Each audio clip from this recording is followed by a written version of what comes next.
Hey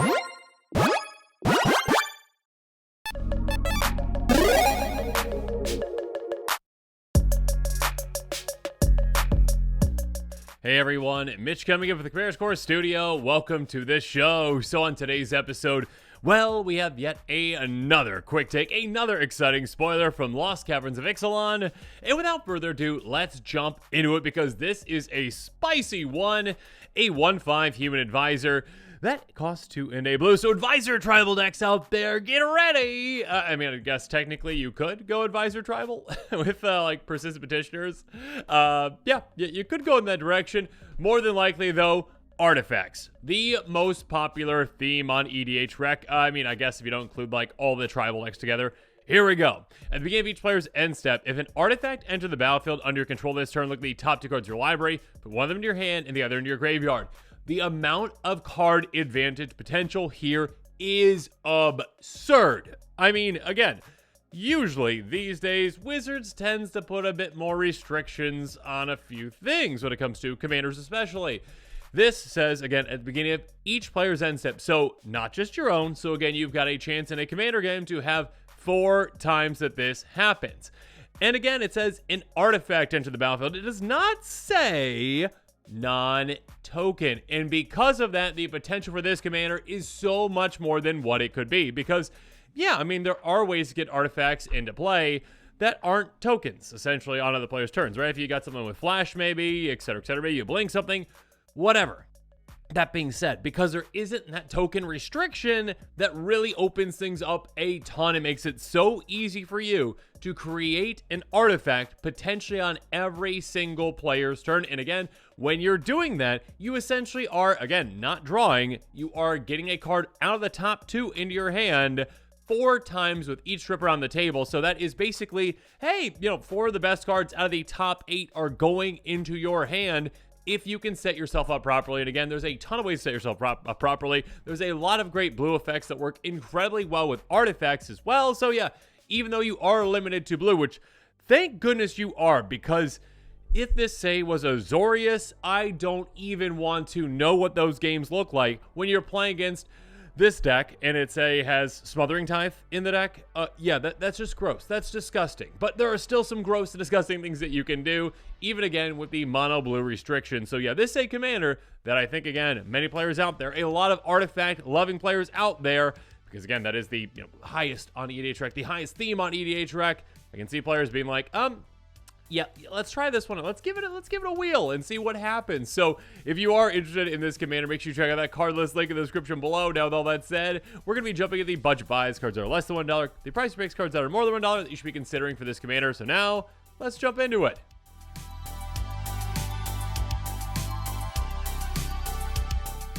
First up, and I did mention this earlier, yeah, I mean, you can flash in artifacts, and maybe the best example of this is Shimmer Mirror, a 2/2 artifact creature mirror with flash that costs 3, and it most importantly says you may cast artifact spells until they had flash. So now essentially, hey, as long as you've got enough artifacts in your hand, enough mana to do so, you can play an artifact on every single player's turn, and then you can say, cool, yeah, let's get more artifacts into my hand. More, it doesn't have to be artifacts, I guess, but more cards off the top of my library into my hand for, again, some fantastic card advantage. So flash is definitely something to consider, especially, again, something as broad as this one that says, yeah, basically all your artifacts have flash now. Moving on, even a land can help you out, though.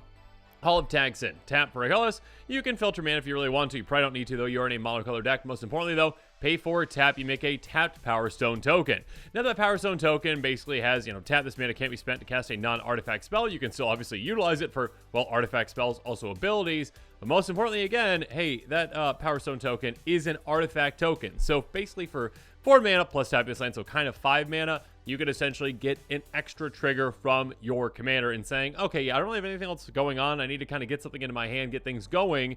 Yeah, activate this right before your turn, get that trigger off your commander, and then there you are good to go. Moving on, Collector's Vault, yet another great card, a new one. Newish, I should say. I mean, Wilds of Eldraine, pretty new.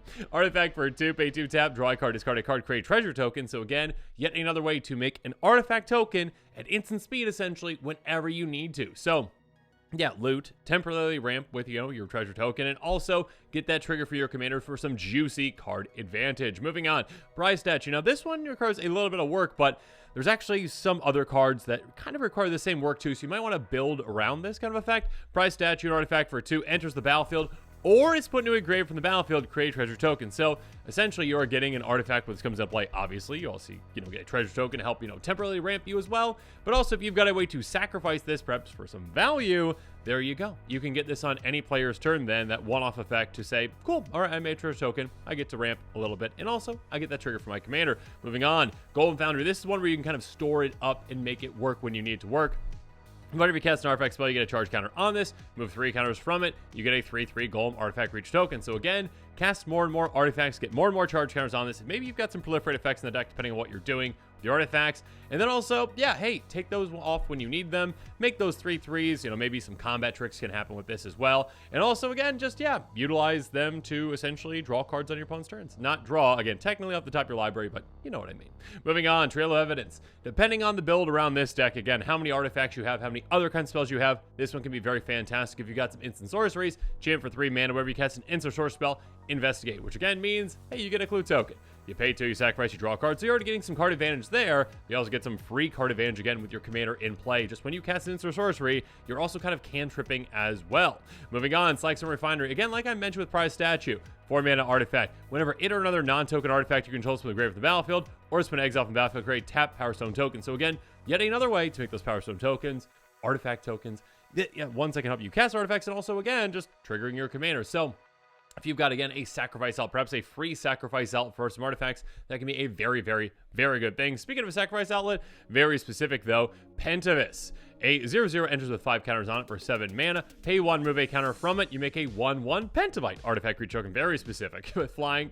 And then by paying 1, you can sacrifice a Pentabite. Again, very specific. You get a counter on this. So essentially, yeah, this is a way to basically make a Pentabite on anyone's turn for just 1 mana. When you do that, again, you can trigger your commander, which is great. You can also sacrifice those Pentabites to get counters back on this, so you can just keep that cycle going. Essentially, getting a card off the top 2 of your library for 1 mana, and then if you kind of want to reverse this to get that counter back on this, you can just keep doing that in extra mana. So kind of like 2 mana for that, but still overall a very, very, very powerful effect when you get things going. Finally, how about Tamiyo's Journal? This is a free way to keep creating artifacts to ensure that you get that. That being said, it is only on your turn. Beginning of your upkeep, investigate, tap separate 3 clues, search life for a card, get it right in your hand, then shuffle. So essentially on your upkeep, you don't want to worry about it. You just get a free artifact into play. Great, there's your clue. Cool, you can utilize that for card advantage. You can save those up for a tutor, which can be fantastic. But again, just don't worry about, getting an artifact down on your turn. Again, if you've got that Shimmer Mirror, if you've got ways to play things on your opponent's turns, if you've got ways to make tokens on your opponent's turns, cool, you can get the card advantage on their turns then.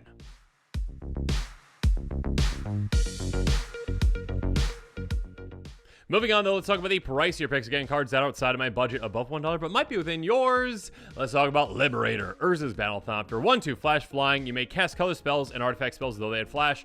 Also, this can get counters on it, too. Nice. But still, the most important thing is, again, like Shimmer Mirror, hey, your artifacts have flash, and I guess technically your color spells matter as well with this, but you're probably going to focus more on artifacts with a deck like this. And again, giving your artifacts flash is absolutely massive. Or how about, Vidalcan Orrery? Everything has flash. Well, for you, not for your opponents. Artifact for 4, you may play non-land cards anytime you play an instant. Essentially, yeah, just start casting your artifacts again on your opponent's turns, getting those triggers essentially from your commander, and just enjoying life while your opponents are like, yeah, I'm jealous. I wish I could play on other players' turns and also get absurd amounts of card advantage, too. Next up, Mirix, yet another land that can help get us even more tokens. Tap for colors, tap for women of any color. Don't really worry about that, though, if it enters back for this turn. Pay 3, tap. You make a 1/1 Phyrexian Might artifact creature with Toxic 1 and can't block. Okay, cool. So, sure, I guess, Infect. You could win with Infect if you really want to. I guess Toxic. I meant Poison. You know what I mean? You win with Poison if you really want to. And again, that can play into some proliferate effects too. Again, when I talked about charge counters and that kind of thing.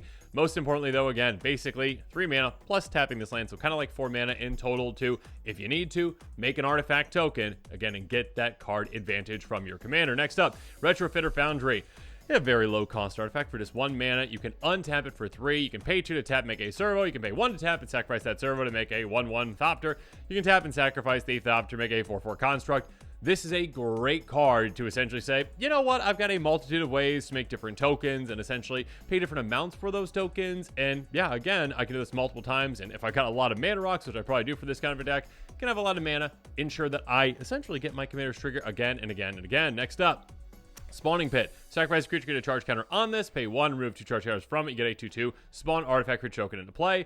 A great sacrifice outlet, a free sacrifice outlet. So again, like I talked about earlier, with certain artifacts that might want to be sacrificed, happen to be creatures as well. This could really help you out with that. But also, hey, yeah, pay 1, get those charge counters off of this, and all of a sudden you can just make spawn that again are artifacts. So yeah, very cheap, very efficient way to ensure that you get your Commander's Trigger. Next up, a very good card and one that can protect your Commander, Mythril Coat, Flash Indestructible, ETB Stetch for legendary creature control, creatures indestructible.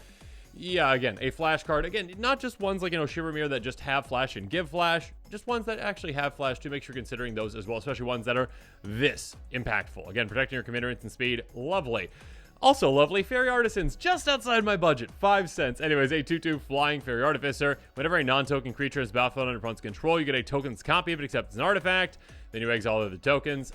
Yeah, essentially what you're going to be doing is, just leaving this in play and saying, hey, you all want to play creatures? Because when you do, I get a copy of it. That's an artifact. And also, with me getting that copy, then I get my Commander's Trigger. It's just lovely. You do all the work for me, and I'm just sitting here just waiting for you to do all that. So thank you so much.